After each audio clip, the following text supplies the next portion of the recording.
Bem, pessoal, essa questão aqui é uma das mais problemáticas no Oriente Médio, né? Sem dúvida nenhuma, nas provas de concurso, né, de vestibulares, também uma das mais pedidas, sem dúvida nenhuma também.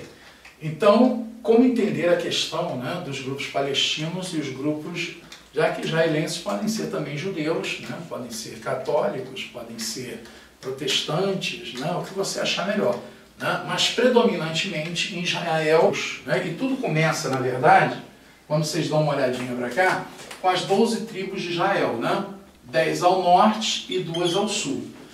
Aqui você tem Isaac, filho de Abraão, né, que vai organizar essas 10 tribos e os grupos judaicos.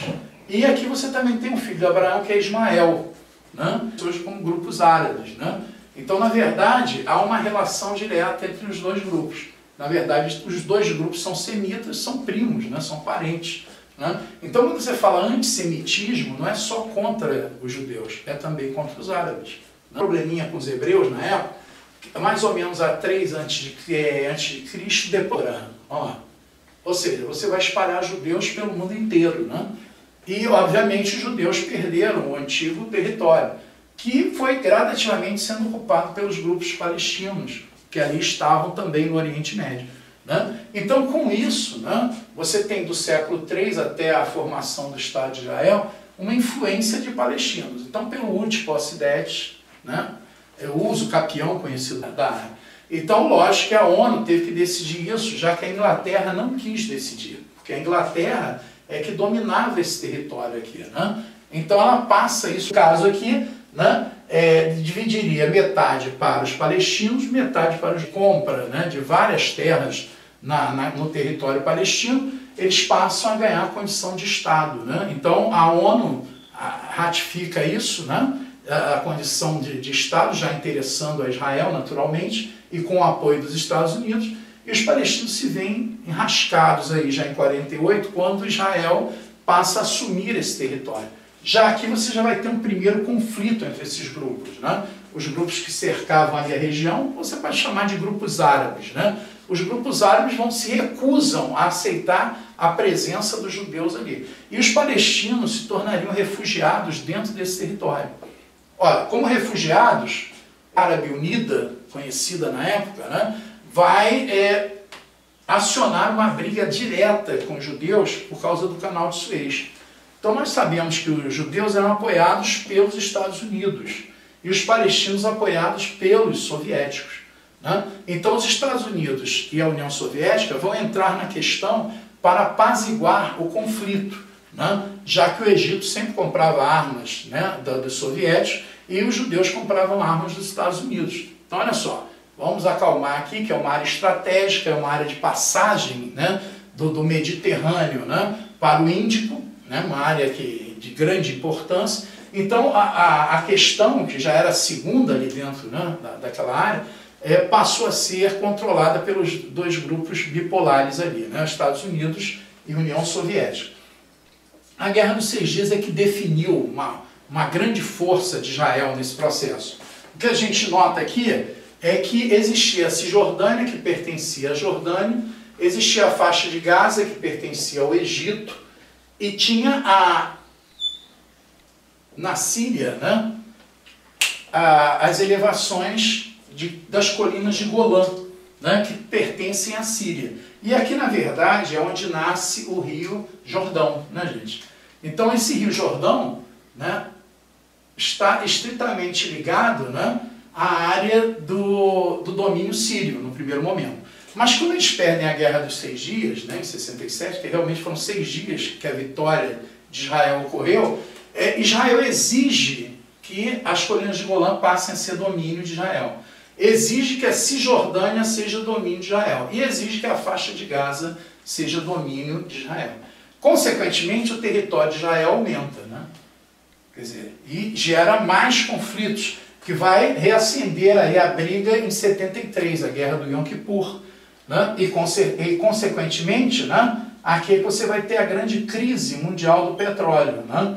Por quê? Porque os árabes, chateados com a derrota do Yom Kippur, né, vão aumentar o preço do petróleo. Então essa crise mundial do petróleo foi uma crise conhecida no mundo. Né?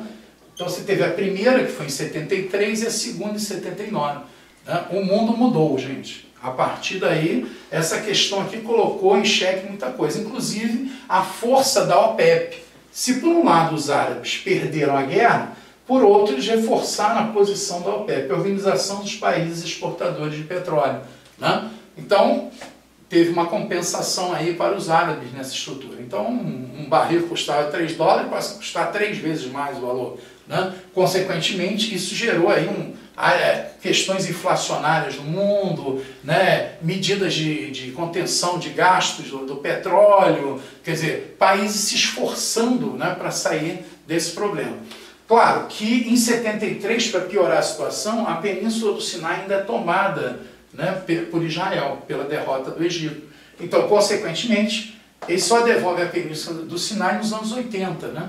Quer dizer, depois de uma negociação com os Estados Unidos, com o Egito e com Israel. Quer dizer, a Península do Sinai hoje já pertence ao Egito. O mesmo não aconteceu com a faixa de Gaza, o mesmo não aconteceu com a Cisjordânia e o mesmo não aconteceu com as colinas de Golã, que até hoje tem a influência ali de Israel. Né? Quer dizer, um problema mais grave aí nessa estrutura.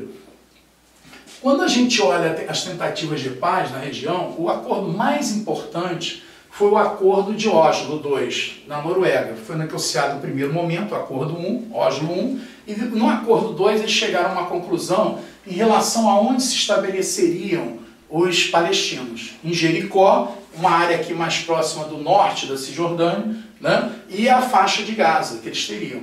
Claro que eles criaram, na época, a ANP, né, a Autoridade Nacional Palestina, onde Yasser Arafat seria o líder. Então, todas as negociações palestinas passariam pelo Yasser Arafat.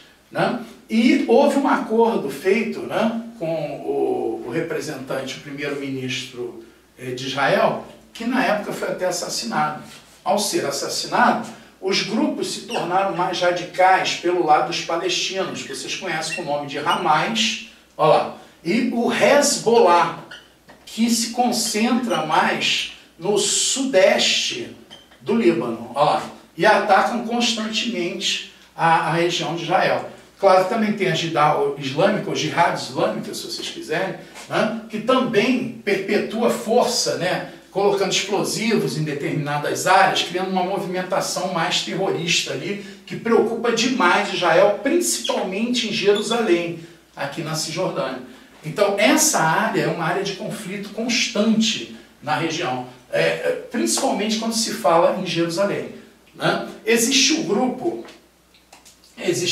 também da Al-Fatah, vocês já ouviram falar, né? A Al-Fatah era o grupo que Yasser Arafat era o líder. Né? Aí depois ficou só Fatah e finalmente eles criaram a Autoridade Nacional Palestina. Então, o grupo Fatah, né, optou pela questão política, pela questão administrativa, pelas tentativas de se organizarem de um outro modelo, que não fosse o terrorismo, né, que não fosse as ações terroristas. Para isso, hoje você tem o Abbas, ou Mohamed Abbas, que é o homem que substituiu, né, o Yasser Arafat após sua morte. Né? Então, ele hoje negocia por esses grupos. Né? O grande sonho é que a faixa de Gaza, que foi entregue pelos judeus aos palestinos, e hoje já o grupo Hamas já controla essa faixa. Na Cisjordânia você tem uma influência maior do Fatah. Né? E na área, né, mais ao norte de Israel e principalmente no sudeste do Líbano, você tem o Hezbollah. Na verdade, os grupos atuam palestinos de uma forma um pouquinho mais seletiva, mais separada. A ideia é que se crie uma unidade desses grupos, criando um Estado palestino que não existe.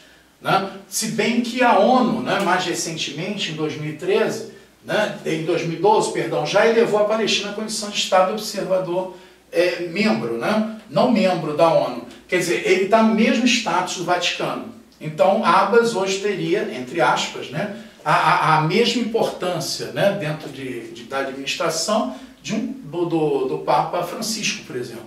Né? Ou seja, seria recebido como chefe de Estado em qualquer lugar do mundo. Né? A Unesco já o reconhece como dentro da área cultural integrada, Quer dizer, então, na verdade, foi status que eles vieram ganhando.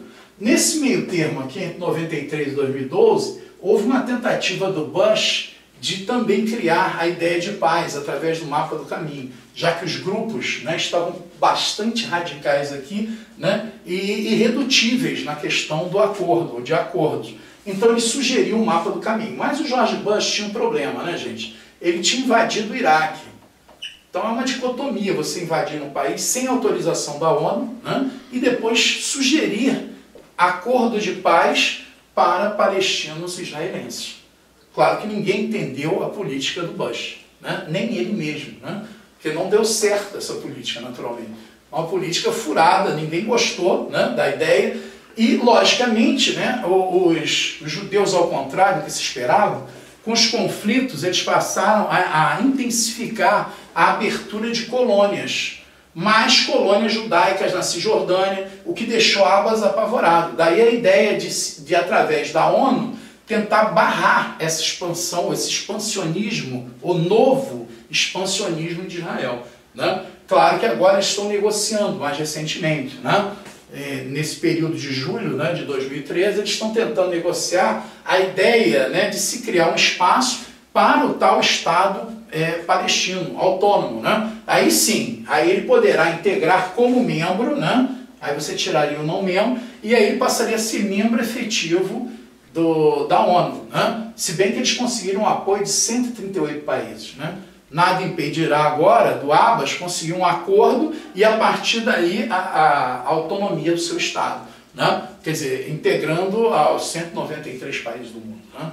Quer dizer, eu acho que isso aí vai ser uma grande possibilidade daí para o futuro, né? Os Estados Unidos reconhecem que não se deve atacar, né, do jeito que Israel estava atacando, né, aleatoriamente, né, porque recebeu um tiro ou dois lá, o cara vinha e com tanques, aviões, etc. Quer dizer, isso aqui criava uma certa dificuldade aqui de acordo, né, para a região. Mas hoje se torna até muito simples se resolver essa questão, né? A gente espera que eles tenham um resultado positivo. Mas a questão aqui não é o petróleo. Muita gente às vezes associa essa questão aqui com o petróleo, né? Então, diferente do petróleo. Vocês nunca incluam a questão do petróleo aqui, né? Ué, mas não tem petróleo em Israel? Não é característico você explorar petróleo aqui, né? Você tem passagem de oleodutos aqui pelo Líbano, da Síria para o Líbano, né? Quer dizer, mas nessa região, entre Líbano, Síria, Israel, Jordânia, Egito, é mais interessante você trabalhar a questão da água, né? Quer dizer, a água tem uma importância ali fundamental. E vocês sabem que Israel controla 70% dessa água, né? Então os palestinos também ficam à míngua ali, né? Com dificuldade de ter água, inclusive para tomar banho, né, gente? Uma das reivindicações é essa, que Israel pare de fazer esse controle excessivo sobre o recurso hídrico da região, através do Jordão, e divida essa água com os palestinos, né? É outra pressão também feita pelos palestinos. Eles querem ter direito à água, isso é natural, né? Até para a própria sobrevivência da população. Houve até questão também de colocação de muros em Jerusalém, que foi um negócio absurdo, né? Se nós pensarmos no muro de Berlim, que foi uma aberração, né? O muro da cidade do México, lá do estado, né, do mexicano, para o estado americano, né, na hora de passar ali, né, próximo ao Texas, você tem aquele muro miserável ali. Quer dizer, e agora eles também queriam colocar muro de Jerusalém, separando, né, os judeus dos palestinos. Agora devemos lembrar o seguinte, 80% da mão de obra utilizada pelos judeus são de palestinos. Então eles teriam que abrir os muros todos os dias, né? Porque como é que os caras iriam trabalhar, deixar de produzir? Isso não interessa aos judeus. Eles gostam de produção, né? Então esse muro era uma inconsequência, né? Tanto que Ariel Sharon, na época, foi bastante criticado quando tentou colocar o muro. Foi uma questão, né, que deixou dificuldades. Então essa região tem uma série de problemas que precisam ser resolvidos. O primeiro é a criação de um Estado palestino. E nisso os Estados Unidos podem concordar, e nisso Israel pode concordar. Então, delimitar certos espaços para essa população sobreviver dentro das melhores condições possíveis. Ok, gente?